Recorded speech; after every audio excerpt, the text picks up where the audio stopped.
What's up, YouTube land? It's your boy Anton, aka Dr. Mix-a-Lot, and today I'm here to wrap up the Dr. Mix-a-Lot Business Workflow series, which with part three of the series, which I will go into actually doing the post-party stuff. Once you've successfully done an event, how to send thank you messages out, try to get some testimonials, and store your information. Now, again, in the other business workflow series, in part one, I just went over the overview from A to Z about where to get leads, how to, the system that I use to send contracts out, and then following up with them. And in part two, I go into the real specifics where I actually took you on booking a live lead that I received on Monday and actually was able to successfully book the event. It was worked on Saturday wonderfully by one of my bartenders, and I'm happy to say that they reported that things went well. So now in this part three, I'm going to go into closing that out and making sure that you follow up with the customer to make sure there's no other issues or anything that need to be discussed. And then again, to let them know you thank them for their service and hopefully get a testimonial out of them, and then storing their information for future use in Dropbox and your customer status spreadsheet. So with that, let's begin. So as I said before, we just successfully completed this event. Just a side note, you'll want to kind of make sure that you check in with your bartenders just to make sure everything went okay.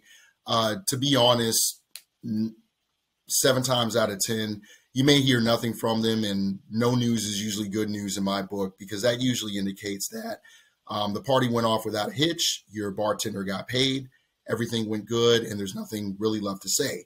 But with that said, I usually try to shoot my bartenders just a quick message just to be like, hey, how did everything go? Just to get that confirmation so you're not blindsided later in case anything went awry.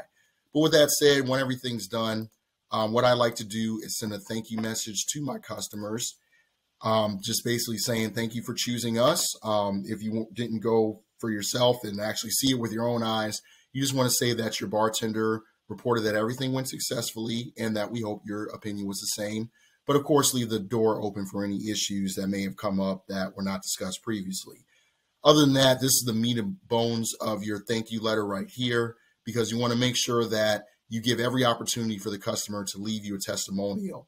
So I actually put the links to my favorite websites here so that way all they got to do is click, put it in there, and that makes it a lot easier for them to do. Testimonials can be hard to come by. Even if you do a good job, that doesn't necessarily mean you're going to get a testimonial. So again, you want to leave the customer every opportunity to do so with the best ease for them, so they can just leave it while they're having that good feeling still and it's still in their mind, and you can get a testimonial which will pay off dividends in the long run. So once your thank you message is sent, everything is closed out with this customer, you can go ahead and move on. But I want to give you the most important part of this is make sure you store all the information from your customers once they're done with an event, because the best part about customers in this business is repeat customers, because you usually already have kind of a pulse of the things that they like, and you're able to hit the ground running with them when they come back. So you want to make sure you store as much information as you can, especially contact information, in case they come calling or texting back, you want to know who they are. So again, what I like to do is kind of funnel different status of events, booked or otherwise, into Dropbox. So right here, I have my leads folder, which I just basically any pricing spreadsheet I've created for any lead, I can store it here and I can at least come up with the price that I needed to. But again, these are the type of things that people are only going to hit you back probably 1 to 5 out of 7 times again. So this is good for just kind of having some kind of scratch notes for prices that you want to come up with. And if the customer comes calling back, that's when I move that to my pending gigs folder, where the customer hasn't put their deposit down yet, but they've expressed interest. I'm actively talking to them and hoping to close them for an event. Once I do collect that deposit and close an event, this is where it takes us to the book events, which again, we booked the event with the customer. And now that the event has successfully been worked, I like to move this folder into my completed gigs folder, which lets me know all the events I've worked throughout the year. And it's a good way to keep, metrics and stuff on how well you've done over the year, but also stores information for future use. So now that that's there, we're good with that. In Dropbox, we can stow that away. But I also like to make sure that I go to my customer status spreadsheet. Again, I like to be redundant with all of these things and make sure that I have information stored in 2 places at least, just to make sure that I can cross-reference everything and everything comes up accurate. So from there, I'm going to go to my customer status spreadsheet, and I have my customer here that we successfully worked this event. So I'm going to cut this and paste it into my completed gigs 2021, and boom, there you have it. So if you ever need to come back here, as I'll show you, I have completed gigs from 2020, 19, and so on. And it's a really great place to store information. And another reason I'm making this video is to show you proof of concept. I actually got a lead, a repeat customer interested in booking another event for me that actually booked back in 2019. So I'll go back here to Gig Salad, where you see here, I booked them back in December 31st, 2019, New Year's Eve party, always fun. And you can see here that they actually hit me back within a few weeks of the last lead that I showed you, and they want to do another party with me. So this is the perfect example, because instead of, I really have no idea who this is, as it's been,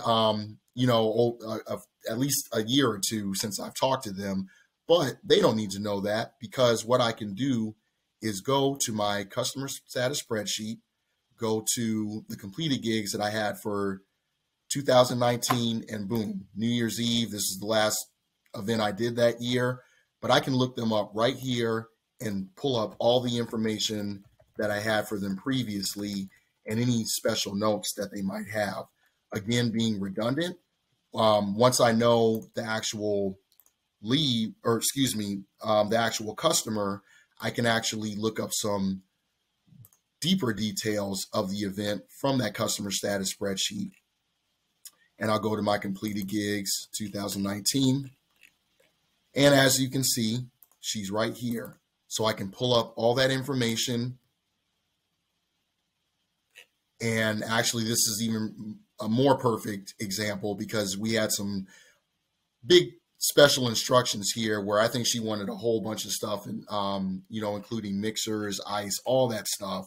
But as you can see here, it's very helpful for you to store the old information from your customers, because you never know when they're going to come calling back. I've had several events where I've worked for customers over 3-4 events, or customers that have hit me up, 2 or 3 years after.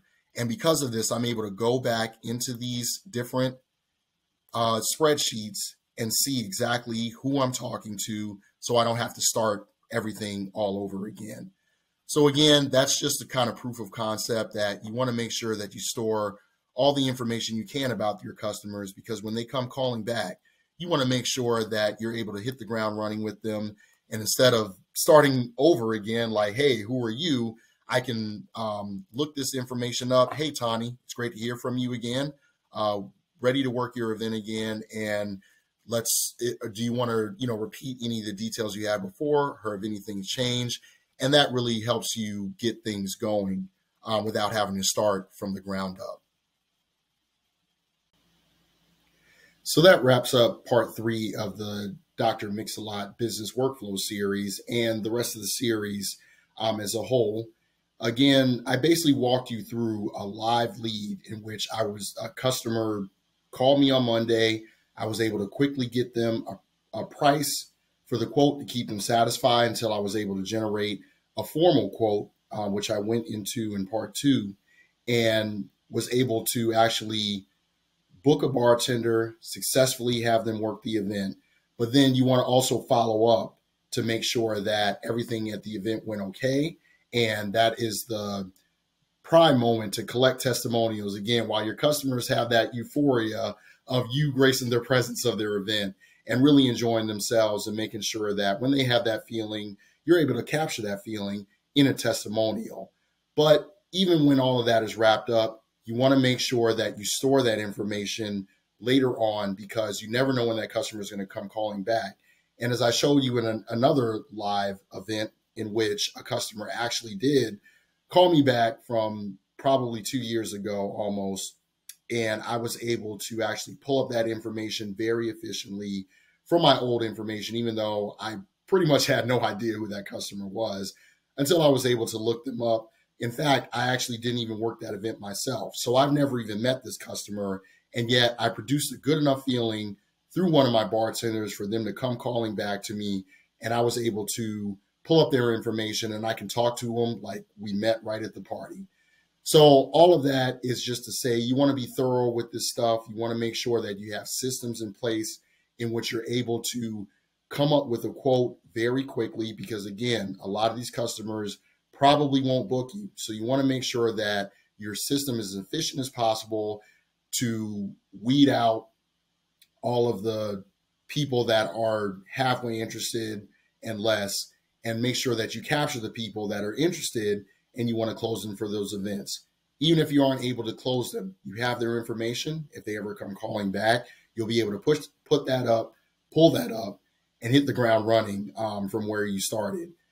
But once you book those customers, make sure you follow up. Make sure that you actually show that whether you showed up or not, you care about what happened there to their event, and you follow up with any bartenders that you sent to make sure they're holding down your reputation, because that is the most priceless and valuable thing that your business can have above money. But once you're able to confirm that you successfully worked that event, you want to make sure that you follow up and store the information to make sure that you're able to talk to that customer in a very easygoing manner, like you never even left. And that is the true essence of making sure that you have good customer service with a myriad of customers that I'm hoping all of you are going to get when you follow this program. So with that said, if you like what you saw, make sure you click the like or subscribe button. It's your boy, Dr. Mix-a-Lot, aka Anton, signing off. As always, happy mixing, and cheers to unbeatable service.